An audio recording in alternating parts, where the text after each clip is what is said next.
একটা মেয়ের জীবন আসলে অনেক পরিবর্তনশীল। কখন কিভাবে চলবে তা আসলে বলা যাবে না।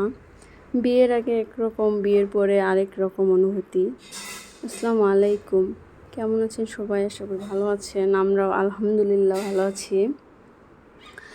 আসলে একটা মেয়ের বিয়ের আগের জীবন আর বিয়ের পরের জীবনের মধ্যে অনেক তফাৎ।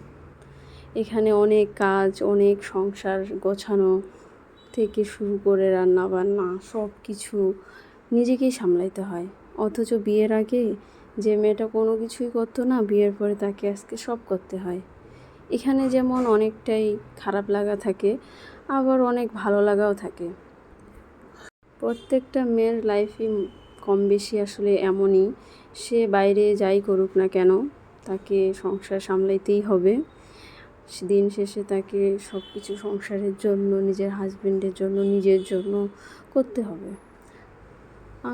আমাদের সকালবেলাটা ঠিক এভাবেই শুরু হয়। সকালে উঠে আগে নিজের রুম ঠিকঠাক করে, বাসার যে কাজ টাজ থাকে সকালের সব করে নাস্তা রেডি করতে হয়।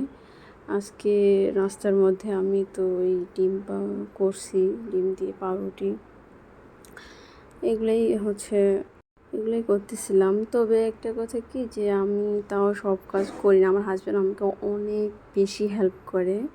আজকে নাস্তার মধ্যে এগুলোই ছিল। তারপর নাস্তা খাইয়ে আবার দুপুরে কি করব, এটাও একটা টেনশন। সব টেনশন নিয়ে আবার সব চিন্তা ভাবনা করে এই সব রেডি করে রাখি দিলাম, বের করে রাখলাম মাছ যে রান্না করব। তারপর কাজ টাজ করে তো তারপর গরম লাগতেছিল। আমার হাজব্যান্ড তখন কফি করলো, ওগুলো খাইলাম।